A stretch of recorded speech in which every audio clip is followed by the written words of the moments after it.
Все люди способны на геройские поступки, даже те, кто, на первый взгляд, создает впечатление абсолютно безразличного и безучастного человека. Эта история произошла в Атланте, а конкретней, в приюте для животных под названием Фундердакс. 18 декабря там возник пожар. Первым, кто среагировал на случившееся, был местный бродяга по имени Кит Уокер. Он, не раздумывая, вошел в горящий приют, чтобы спасти животных.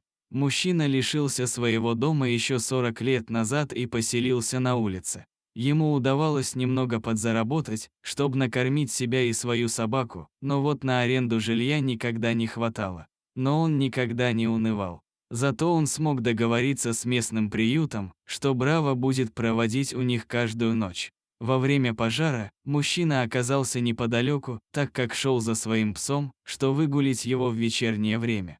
Так как очаг пожара был именно в кухне, приехавшие спасатели гасили это помещение. Спасением животных они не занимались, ведь это было не в их компетенции.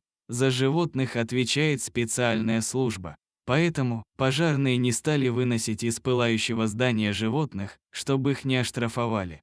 И пока все думали, как поступить с питомцами приюта, Кит, не раздумывая, вошел в здание и начал по очереди выносить всех животных.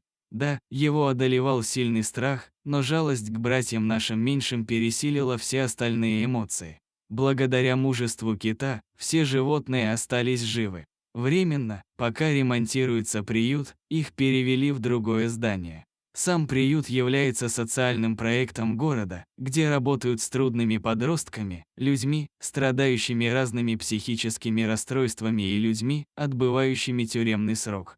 С тех пор бездомный и его пес Браво всегда желанные гости приюта. Кстати, сотрудники приюта организовали сбор денег, чтобы у них появился свой дом.